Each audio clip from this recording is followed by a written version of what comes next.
Right, rapid fire everything I got from the Sephora sale. We had some fun. This is everything I got at the Sephora sale. This is everything that I got from the Sephora sale yesterday. This is the link of my receipt. The Sephora sale just started yesterday, and this is a time of peak consumption where it feels like a lot of the rational parts of our brain go out the window. I know for me, I've wasted thousands, probably tens of thousands of dollars on items that I did not need. When I look back at it now, outside of the products that were in my everyday routine that I use every single day, none of it mattered, none of it was essential or made a difference. And absolutely none of these products fundamentally changed the way I looked or changed the way I felt about myself. Yet every spring and every fall, the pattern is the same because products that we had not even thought about or crossed our mind a month, 2, 3, 4 months ago, all of a sudden becomes so important and so necessary. We stop considering if we actually need something and begin justifying the product based solely on the fact that the item is now 10, 15, 20% off, which is not even that much of a discount. You would think the way that we act towards the Sephora sale, I'm talking about myself here, the way that I used to act towards it, you would have thought it was 70% off. If you're not aware, the Sephora spring sale runs from April 10th to April 20th. And leading up to this sale, it often feels like we are bombarded with so much content of influencers and creators talking about all the products that they love and all the products that they're obsessed with and all the products that you need to buy to make yourself look better and to make you feel better and to make your life better. And now I can see why this is so problematic. But when I was spending excessively for so many years, I saw zero issues with this. It was not on my radar at all. Not only was it not on my radar, but I actually sought out this content. It didn't come to me, I went to it. I watched every single video I could on Sephora recommendations leading up to the Sephora sale so these content creators or influencers could tell me what to buy, which goes to show you that in and of itself should have been a red flag to tell me that I should not be buying it if I do not need it in my life. It is not something I need. Somebody is telling me that I need it. It's a big problem, but I couldn't see anything wrong with it. The fact is that the Sephora sale is not designed to help you save money. The Sephora sale is designed to make you spend a whole lot more money. This is why it is so profitable for the brand. It's also so profitable for all of these influencers recommending these products. And so I want to talk about how we can avoid this trap, how we can avoid overspending and overconsuming at this sale on products that really won't make a difference in our lives. I think it's really important to establish again that Sephora is not trying to help you save money. The system is designed and set up to make you spend money. This is one of the most profitable events for the brand. This is why they've kept the Sephora sale going for many years and hold it twice a year, because Sephora would rather sell you 5, 10, 15 products at a small discount than one product at full price. And most marketers and retailers understand that when we see something that is 15 or 20% off, we see that savings as a win. So if we see a foundation, for example, that's $50 and it's on sale, at sale price is $38, we think, oh great, we're saving $12. No, we're actually still spending $38, which matters if you don't need the product to begin with. You could also just save yourself $50 and not buy the thing at all, but that's not how we think through this when we see a sale. Sephora's goal, and the influencers promoting these products, their goal is to make you spend the most amount possible on as many products as possible in a short amount of time. And generally, they're usually always successful. In most cases, with people shopping the Sephora sale, and I'm just gonna again speak for myself because I've done this countless times, most of the time, the purchases that I made would not have happened without the Sephora sale, and especially would not have happened without the content leading up to the Sephora sale. To understand how Sephora is so successful at making us essentially poorer and making them more profitable, you have to look at how they have structured their entire ecosystem around this event. If you did not know, Sephora is owned by LVMH, which is one of the largest companies in the world. They operate at scale. This means that even small shifts in their customers' purchasing behavior, like purchasing a few more or a lot more things in my case at the sale, can mean billions of dollars of profit for the company. And at the center of this sale and Sephora in general is their Beauty Insider program, which is essentially the backbone to their business. And so if you're not aware, I'll just give you a quick recap. Sephora has 3 tiers. It's Insider, VIB, and then Rouge. And basically what this means is as you spend more money in Sephora, then you are able to move up to the next tier. So Insider access is free, but you get very little perks or any benefits from being an insider. VIB, you have to spend $350 annually, and then you'll receive more perks. Rouge member, you have to spend $1,000 annually, and then you get more perks. Now, it is important to remember that this resets every calendar year. So you don't just maintain this status forever once you reach it. Did you know that your status for your VIB at Sephora resets every year in January and not from the calendar year that you hit your status the previous time? Let's say that you hit your Rouge status in December. It then cancels out and resets in January and you have to start all over again. I had no clue at all whatsoever. I have been Rouge since I started shopping at Sephora, but today was the first time that I was not Rouge, and I didn't realize that until I went to go check out with the Sephora sale and realized, oh, I'm only VIB. You have to continuously keep spending more money. The Sephora sale is one of the rare times when you can really see the Beauty Insider program in action, because if you are an insider, again, you don't have to spend any money at Sephora to be an insider. It's free. You get 10% off at the Sephora sale. If you are a VIB member, you get 15% off. And if you are a Rouge member, you get 20% off. This is why this is so effective. This is why the Beauty Insider program combined with the Sephora sale is so effective at mind effing us. Because this might sound like a bit of crazy town to people who are not familiar with how this works or who have never been a Rouge member. But there are so many people who will spend more money at Sephora just to keep their Rouge status. They will spend more money, and I'm laughing because I was one of them. They will spend more money to keep their Rouge status to maintain the 20% off. It is a thing. Is it crazy that I just placed a $200 Sephora order so that I could hit Rouge? I have to spend $138 at Sephora to keep Rouge status. What should I get? Come with me to become a Rouge member in Sephora. This is how brands like Sephora get you to spend $400 freaking dollars to hit a VIB Rouge status. This is just a point program, but point programs aren't just about retention anymore. They're also about increasing order value. How this works is when you're about to check out with a $65 order, then you're going to see something like you're 200 points away from hitting your next reward, or VIP members get 2x points this week.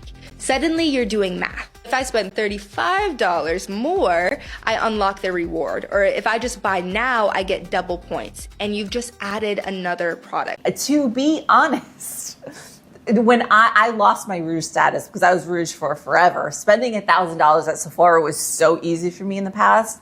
Not anymore. Now I'm a VIB. I've spent $350 annually at Sephora. But losing that status, it sounds weird, but it's very uncomfortable. In the beginning, it was something that I was quite aware of. And to be honest, it may have nudged me to spend more money to stay at the Rouge status if I wasn't going through this whole evolution process of trying to budget and save and get out of debt. The big problem that I see, and it's all coordinated. It's not like everybody's working together to do this, but it is a coordinated effort to get people to spend more money. It's really true. And so weeks before, we see a ton of creators making content on what to buy at the Sephora sale. And all of this content, you better believe, is usually linked in their like to know it, shop my. And Sephora, even in 2025, created a storefront program. And so creators can make their own storefront on Sephora. And so they can choose all of the products that they like, all the products that they're recommending. Their viewers and followers can click on their link, go right to Sephora, but be in this influencer's Sephora page and check out any of the products, and the influencer makes a commission, and obviously Sephora makes a profit. And then at the same time, about a month before, this is why Sephora, they're so smart. They're so smart, but it's so calculated, because about a month before the Sephora sale, there is a Sephora event, which is the largest beauty event held by Sephora. And this year it happened, I think, in March. And so what happens is that influencers and also non-influencers, you can buy a ticket and attend, goes to this large beauty event. You meet with all of the brands, you watch master classes. A lot of these people are getting bags and bags full of free product. Sephora and the brands are not giving this product away out of the goodness of their hearts because they just want you to have it. No, they understand that the Sephora sale is coming up next month. So they are counting on the fact that you are going to, most of the time it's a lot of influencers at these events. They're counting on the fact that you're gonna show all of the products that you got from the event, and then all of these products will be featured in your content leading up to the Sephora sale on what you need to buy, what is the best, what you can't live without, what changes your skin, what changes your makeup routine. Like, it is just an endless stream of what you need to buy and what you cannot live without. It's so weird too. We're gonna watch a few videos, but it's so weird because all of the videos are the same. Like, they all kind of feature the same type of style. This year, it just feels like a lot of people are holding up a tray of products and starting it off like, this is what you need to buy at the Sephora sale and blah, blah, blah. All of the products are basically the same type of products recommended in every single video. It is copy, paste, repeat, copy, paste, repeat. And honestly, Sephora is making bank. The products being recommended are making bank. Everybody's just making so much money, and we are not. We're losing money. So our goal is not to lose money. But anyway. Full face of my Sephora sale recommendation. Step Road Glazing Mist. I use this every single day, multiple times a day to prep my skin with. All right. Rhode is having a moment. You know, Hailey Bieber freaking killed it with this. I do not care. I do not care. There's no way in hell you will not convince me. The Rhode glazing milk and definitely the Rhode mist, not a game changer. You know, it's going to moisturize your face for a little bit. It's going to hydrate your face maybe lightly for a little bit. I'm going to just say it's probably not worth the money. You definitely don't need it in your life. Next we have the Say Glowy Super Gel. You guys know my favorite is Star Glow. This is one of my favorite steps for that lit from within glow. Truly just the perfect hydrating base. Lit from within glow. Perfect hydrated base. No, no. You know what this is like? The By Terry CC cream, which I've purchased many times, which is not worth it because it does not give you a lit from within glow. It just doesn't. I mean, I'd probably say it might improve the look of your makeup by like, I don't know, 4%, 6% out of 100. It's just not worth it. So I was gonna mention Say Dew Bronze. I use this in almost every single one of my videos. If I had to make a list of like my top products of all time, this would be on it. Apply it in these areas. It has such an effortless, lightweight formula. It blends out so easily. This is in the shade Spritz. There's something going on with the Say brand too. Say is all over the place. Obviously, they've done a great job marketing themselves, and you do know that once a few influencers like a product, it spreads like wildfire, and then every influencer likes the product, and so every influencer is recommending the same product. Blush, I had to put in the Rhode Pocket Blushes. Shade Pink is Rhode definitely blush. the most used. The fact that they're in Sephora now, like, this is exciting. Loose powder, I feel like the Makeup by Mario one does not get enough love. It is so good. I love how nice and thin it is. Bronzer, we have the new Say Super Suede Baked Bronzers. I love the shade Porto. This is everything that I think you need from the Sephora sale. First, let's start with our base. I don't typically recommend skincare products because I feel like that's highly individual, but this Tower 28 SOS spray has been a game changer in the short 2 weeks that I've been using it. I feel like my skin has looked super glowy. I've noticed less breakout. I've definitely noticed that it's reduced redness with my skin, and it's been... I've tried so many face mists in my time of excessive spending, endless amounts. None of them made me look super glowy. Yeah, when I spray it on initially, but give it 10 minutes. No. I think this Tower 28 one has an ingredient that's like a antibacterial ingredient, which makes it a little different than the hydrating ones, which is supposed to like reduce redness. But if I'm not mistaken, the one ingredient in the Tower 28, there's only like a few ingredients. The one ingredient I think you can find in like any antibacterial wound wash at a pharmacy. So you could do that and save yourself like $15. If you're a makeup person and you haven't tried the Clinique Take the Day Off wipes, these are amazing. They're definitely a little bit more gentle on your skin compared to the typical makeup wipe. They're micellar infused, so they're going to be a little bit more gentle on your skin. There might even be a little bit of oil in here. They're not amazing. I've tried these. There's no makeup wipe that's amazing. Like you really have to strip away or hone in on the talking points on how they're describing things, because it is really easy to bypass, again, the rational part of our brain. Like we kind of just take it as fact. It's just these selling points, and it gives us a little bit of energy and it makes us feel good. And it's like, oh my God, this product must be great. No, it is a damn makeup wipe. I promise you it is not revolutionary. And this makeup wipe, I know for a fact, is not like the best of the best. I don't think there is one that's the best of the best, but this is definitely not it. So I feel like it's something where you can take your makeup off and not have to worry about washing your face right away. Let's get into the meat of things. If you can tolerate it, absolutely love Road Glazing Milk. It is just such... Yeah, it's copy and paste. Everybody, the way that you know that you probably should not buy this, unless you absolutely need it and for some reason this just does it for you, awesome.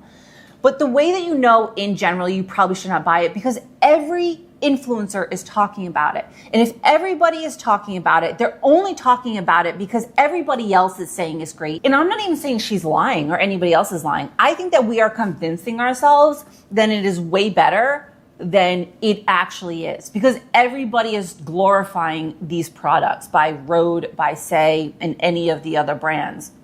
Fast forward a year from now, nobody will even be talking about this product. It will be a thing of the past. And that's how you know it's probably not as great as people are making it out to be, because it probably lacks longevity in anybody's routine. It's just the thing to have now, the thing to talk about now. And so that's what everybody is recommending. I can't go through all the makeup recommendations. I just can't do it. I don't have it in me, but let's just do one more quickly. Girl, what do you mean you don't know what to buy for the Sephora sale? You came to the right place. I have 7 products right here that never leave my makeup routine, and they are a game changer. Perfect things to add. Copy and paste. They are a game changer. None of these are game changers. None of them. I enjoy the products that I have. Like I have a really basic skincare routine now. And, I like the makeup that I have, but none of it is a game changer. None of it makes a vast difference. I could find something else and I would be just fine. Add to your Sephora cart for the Sephora sale. It's in my bio. Starting off with skin prep. I will preach till the day I die that your makeup is only as good as your skin prep. This Danessa Myricks Yummy Skin Blurring Balm is my favorite. It is that good. This is the Universal Radiant shade. I like the Universal Radiant because I like glowy skin, but also I like being blurred. I feel as though this also makes my makeup last really long. Makeup layers so... I'm sorry to keep stopping, but I have not tried a product. I've not tried many products that claim to blur your skin or give your skin a filter. Not true. Not true. If you found one, please leave it in the comments. I would like to know, because I've said this in other videos. I have giant pores. I have large pores all over my face, and I have not found anything that actually blurs my face. None of it. It's not true. There's no product I've ever found that gives me a filter-like effect on my face. It's just lies. Beautifully on top of this, like literally a filter for your face in real life. So good. And and I don't know if any of these, again, I don't know that they're actually trying to intentionally be deceitful. I think that they hear these talking points and they regurgitate them and they convince themselves that it is true, because I did this to myself. All the years I was shopping, all the products I bought, I convinced myself, whether it was eye patches or face masks or anything else, I convinced myself that it was doing what the influencer said it would do or what the brand said it would do. But it was never true. When I look back at it now, it was never true. Huge. She's gonna last you a lifetime. She's that girl. I love her. Next, I have raved about this for a very long time. This is the Merit Complexion Stick. I love this because it is the most buildable coverage ever. You can just lightly tap it on your skin and get like a light coverage, or you can really let it sit and it is full coverage. My favorite way to use this is as a spot concealer. It works so well. Not gonna dry you out. I believe it's acne safe. It's so good. I love her. Next, you guys. This is my favorite liquid bronzer in the entire world. This is the Say Dew Bronze. There is nothing like this. It will melt into your skin. Like the most natural bronze I have ever tried. It's easy to use. It's blendable. It's just the most natural bronze she's ever used. It will melt into your skin. No, it won't. It won't. It's pigmented color on your face. You just put it on. It's liquid. You blend it in. Gives you a bronze glow. There are many other products that do the same thing. Promise. And if you have a bronzer already, you probably don't need it. Just saying. Shade Swim, a must-have in your makeup routine. I've talked about all these products like so many times, but I feel like the Rhode Pocket Blushes is something I will always recommend. If anyone asks me like what's one product you should get, I'm like the Rhode Pocket Blush. One thing about me is I have every color. I have every single color because they are that good and I use every single color. This is the most user-friendly blush ever. It is so easy to... If this was me, I can't go through all these videos. I cannot. It hurts my soul to watch all of these recommendations now. But if this was me, I definitely would have purchased the Rhode blush because I loved purchasing blushes. I loved purchasing blush and I love trying different colors. So I definitely would have purchased many. It is not as great as they are making it out to be. Again, everybody is recommending the Rhode blush. It's probably pretty, but it's probably not that much different from any other blush you own. But yet they convince us that it will be the breakout star in our routine. The problem is that overspending at the Sephora sale has this predictable pattern, a pattern that I've lived through millions of times. Is that you have so much anticipation and excitement and dopamine watching all of these videos and all of the new interesting products, right? You're researching, you're adding to cart, excitement, shopping. All of a sudden it arrives at your house, more excitement, more dopamine, you unpack it, you're like, oh my God, test it out, try it for a day or two, and then all of a sudden it fades. Because what you realize is that some of this might make it into your normal everyday routine, some of it might just live there and get used once in a while, but in reality, none of it lives up to its hype. Almost none of it actually does what you believed it would do based on the content you were watching and how it was sold to you. And I think we even know this before buying the products, yet we just keep thinking that it will happen this time. This thing will be the thing that I love. This thing will be the best lipstick ever, or the best blush ever, or the foundation that will make my skin look so pure and poreless. It's not true. It's just not true. It is so important to keep top of mind who is benefiting from showing you this content, who is actually benefiting from this sale. And most of the time, it's not you. We have to keep in mind who is influencing us. This is not to say that we should not shop the Sephora sale, because I am. There are a few products. I need shampoo. My concealer is like at bare bones. I'm like scraping it to get some stuff off. So I will use the Sephora sale to replace a few things that I'm already out of. And if I get, a discount, then great, because I would have bought it anyway. It's just important to keep in mind who is influencing us, why we feel influenced. Why do we all of a sudden feel so compelled to buy products that we were not thinking about a week or two ago?